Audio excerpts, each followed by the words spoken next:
Chairman Pakistan Tehreek Insaf اور سابق وزیر اعظم عمران خان کو عدالت سے بڑا ریلیف مل چکا ہے۔ بسم اللہ الرحمن الرحیم، السلام علیکم۔ اپنے فیس بک اور یوٹیوب چینل کے ساتھ میں رزین حیدر مظہر ہوں۔ ناظرین، سب سے پہلے آپ کو اپنے اس چینل پہ خوش آمدید کہوں گا۔ ناظرین، کپتان کو عدالت سے بڑا ریلیف مل گیا ہے اور الیکشن کمیشن آف پاکستان کی چیخیں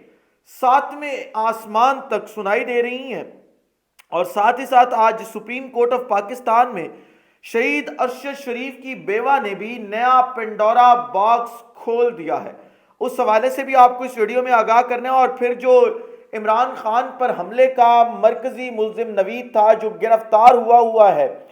اس کے وکیل نے آج ایک پریس کانفرنس کی ہے، اور اس پریس کانفرنس نے کئی نئے تنازعات کو جنم دے دیا ہے۔ یہ تمام تر تفصیلات آپ کے سامنے رکھنی ہے، لیکن ان تمام چیزوں سے پہلے آپ سے درخواست بھی کرنی ہے کہ چینل کو سبسکرائب کرنا مت بھولیے گا، بیل آئیکن کو بھی دبا دیجیے گا تاکہ میرے آنے والی تمام تر ویڈیوز آپ تک پہنچتی رہیں اور آپ کو اور میرا جو یہ تصویر اور آواز کی دنیا کا ساتھ ہے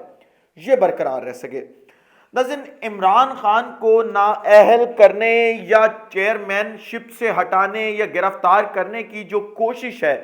اور اس پوری کوشش کے اندر کوئی اور ادارہ تو انوالو ہونا نہیں چاہ رہا، صرف ایک الیکشن کمیشن آف پاکستان ہی ایسا ادارہ ہے جو یہ کہہ رہا ہے اپنے مالکوں کو کہ آپ بے فکر رہیں۔ چیف الیکشن کمیشنر جدھر دم ملاتا ہے وہیں پہ کہہ رہا ہے کہ آپ بے فکر رہیں، میں یہ پورے کا پورا معاملہ دیکھ لوں گا، اور عمران خان کو گرفتار کرنا ہے، عمران خان کو نااہل کرنا ہے یا سیاسی منظرنامے سے کیسے آؤٹ کرنا ہے، یہ میری ذمہ داری ہے۔ اور یہ ذمہ داری نبھاتے ہوئے چیف الیکشن کمیشنر نے یہ فیصلہ کیا کہ عمران خان کے اوپر جو ہے وہ ایک اس طرح کی کوئی پٹیشن لگوائی جائے کہ اس کو چیئرمین شپ سے پاکستان تحریک انصاف کی ہٹایا جائے، تاکہ تحریک انصاف کے اندر پھر اسٹیبلشمنٹ یا طاقتور جو ہیں وہ اپنے لوگ دیکھ کر ان کو اوپر لے آئیں، اور پھر عمران خان کا اثر رسوخ بالکل پاکستان تحریک انصاف سے ختم کر دیا جائے۔ اس حوالے سے 6 MNAs نے ایک پٹیشن لگائی تھی الیکشن کمیشن آف پاکستان میں، اور الیکشن کمیشن آف پاکستان نے یہ پٹیشن سننا بھی شروع کر دی تھی، لیکن عمران خان کے وکلا کی جانب سے لاہور ہائی کورٹ میں اس پٹیشن کو چیلنج کیا گیا اور کہا گیا کہ الیکشن کمیشن آف پاکستان کس گراؤنڈ کے اوپر عمران خان کو پارٹی چیئرمین شپ سے ہٹانا چاہتی ہے۔ پہلے تو الیکشن کمیشن آف پاکستان آگے یہ بتائے نا، اور دوسرا پھر جو الیکشن کمیشن آف پاکستان ہے اس کے پاس اختیارات کیا ہیں کہ یہ کسی بھی شخص کو جو ہے وہ پارٹی چیئرمین شپ سے ہٹا سکتا ہے۔ تو اس حوالے سے یہ کیس چلا لاہور ہائی کورٹ میں، اور اب سے کچھ دیر پہلے جب میں یہ ویڈیو ریکارڈ کر رہا ہوں تو اس چیز کا فیصلہ ہو گیا ہے کہ اب الیکشن کمیشن آف پاکستان اس کیس کو پرسو نہیں کر سکتا، اس کو آگے لے کر نہیں چل سکتا، اور یہ جو پٹیشن تھی اس کے اندر ان تمام 6 کے 6 MNAs اور ساتھ ہی ساتھ جو ہے وہ الیکشن کمیشن آف پاکستان اور وفاقی حکومت کو بھی فریق بنایا گیا تھا۔ لیکن خوشخبری کی بات یہ ہے کہ عمران خان کو اس کیس سے بڑا ریلیف جو ہے وہ مل گیا ہے۔ اگلی خبر لے لیں شہید ارشد شریف کے حوالے سے۔ آج سپریم کورٹ آف پاکستان میں چیف جسٹس نے شہید ارشد شریف کیس کے اوپر بھی جو ہے وہ سماعت کی، وہاں پہ شہید ارشد شریف کی جو بیوہ ہیں وہ بھی موجود تھی۔ اب چیف جسٹس آف پاکستان نے یہ کہا کہ ہم آپ کے ساتھ ہر قسم کا جو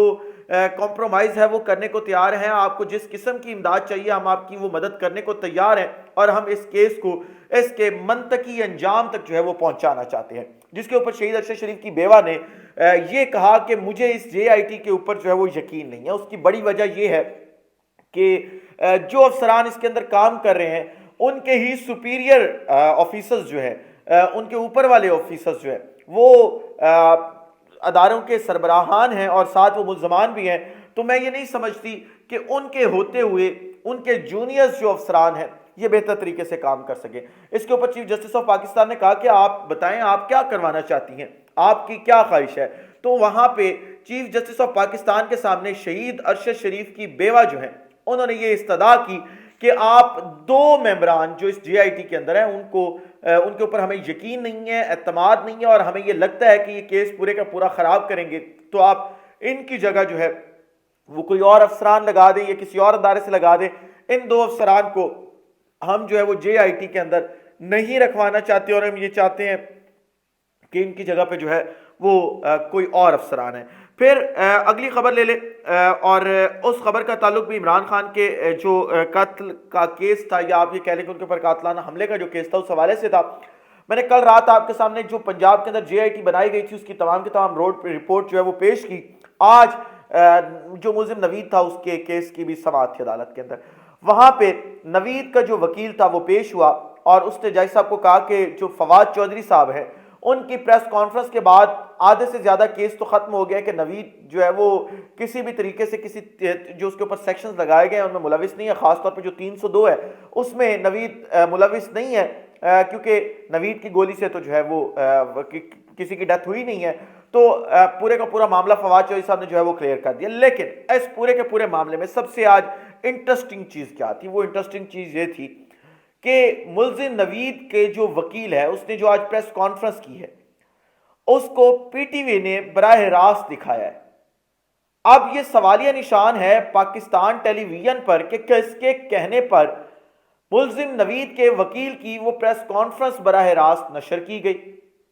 اور کون ہے اس کے پیچھے جس نے آپ کو کہا کہ آپ نے یہ پریس کانفرنس جو ہے وہ نشر کرنی ہے ملزم نوید کی. صرف یہ ایک سوال نہیں کھڑا ہوتا اس پریس کانفرنس میں. ملزم نوید کا جو وکیل ہے وہ میری اطلاعات کے مطابق ایک اچھا وکیل ہے اور فیس بھی اس کی اچھی ہے کیونکہ آپ کو پتا ہے کہ ملزم نوید کا میں نے پوسٹ مارٹم کیا تھا, اس کے والد سے جو میری گفتگو ہوئی تھی وہ بھی میں نے آپ کے سامنے رکھی تھی, چینل پر وہ ویڈیو پڑی ہوئی ہے, اور جو اس کے بھائی سے میری گفتگو ہوئی تھی وہ بھی میں نے آپ کے سامنے رکھی تھی. اب وہ دونوں گفتگو جو تھیں وہ آپ نے سنی تھی اور اس کے اندر کہیں پر بھی یہ نہیں لگتا تھا کہ ملزم نوید کا بھائی یا باپ وہ اس کے کیس کو اس کی پیروی کریں گے یا وہ اتنی فی افورڈ کر سکتے ہیں. تو جب ایک ملزم جس کے بھائی اور والد جو ہے وہ اس کیس کو پرسو کر ہی نہیں رہے, اس کے پیچھے چل ہی نہیں رہے, اور دوسری طرف جو ہے وہ ان کے پاس اتنے نہیں ہیں پیسے کہ وہ اس کے اوپر جو ہے وہ 302 کا اس طریقے کا ٹرائل جو ہے وہ کروا سکیں یا اس کیس کو لے کے چل سکیں, تو پھر اس کیس کی پشت پناہی کون کر رہا ہے؟ یہ وہ سوال ہے جو اس پورے کے پورے معاملے کو کلیئر کر سکتا ہے. اور عمران خان کے اوپر جو قاتلانہ حملہ ہوا تھا اس پورے معاملے کے جو آپ سمجھ لیں کہ جو اصل مرکزی ملزمان ہیں ان تک صرف اس ایک کیس کو جو ہے وہ اس ایک سوال کے پیچھے چل کے جو ہے وہ پہنچا جا سکتا ہے. ایک اور خبر لے لیں اور مریم نواز اور نواز شریف کے حوالے سے. میں نے پرسوں رات آپ کے ساتھ خبر شیئر کی تھی کہ نواز شریف اور مریم نواز کا نام ECL کے اندر جو ہے وہ ڈالنے کا منصوبہ بنا لیا گیا لندن کے اندر, اور کیونکہ ارشد شریف کیس کے اندر انہیں اب گرفتار کرنا ہے اور ان سے ایک تحقیقات کرنی ہے, کیونکہ وہاں پہ بیٹھ کے یہ پورے کا پورا پلان بنا تھا اور میجر عادل راجہ نے بھی یہ پوری کی پوری خبر دی تھی. تو اب پتہ چلا ہے کہ مریم نواز اور نواز شریف لندن چھوڑ کر جنیوا روانہ ہو چکے ہیں. اور آپ نے یہاں پہ ایک بات ضرور یاد رکھنی ہے کہ مریم نواز وہ ہیں جنہوں نے ایک معمولی سی سرجری کروا کے وطن واپس آنا تھا, اور نواز شریف وہ ہیں جنہوں نے صرف علاج کروانے کے لیے جانا تھا اور واپس آنا تھا. وہاں پہ نہ تو سرجری ہوئی معمولی سی اور نہ ہی علاج ہوا, بلکہ وہاں پہ خوب ہم نے دیکھا کہ سیر و تفریح ہوئی, ٹرپس ہوئے, اور اس کے بعد جو ہے کہیں پہ کیس لگتا ہے تو دوسری طرف چلے جاتے ہیں, ادھر کیس لگتا ہے تو تیسری طرف چلے جاتے ہیں. اس پورے کے پورے معاملے کے اندر جو ہے وہ اپنا ٹائم پاس کر رہے ہیں اور پاکستانی جو ادارے ہیں وہ ان کا منہ دیکھ رہے ہیں. اس وقت سے مجھے اجازت دیجیے, اپنا خیال رکھنے کے لوگوں کا خیال رکھیے, وقت عزیز پاکستان کا خیال رکھیے. اس وقت عزیز پاکستان کو اور آپ تمام لوگوں کا اللہ حامی و ناصر ہو. پاکستان زندہ باد.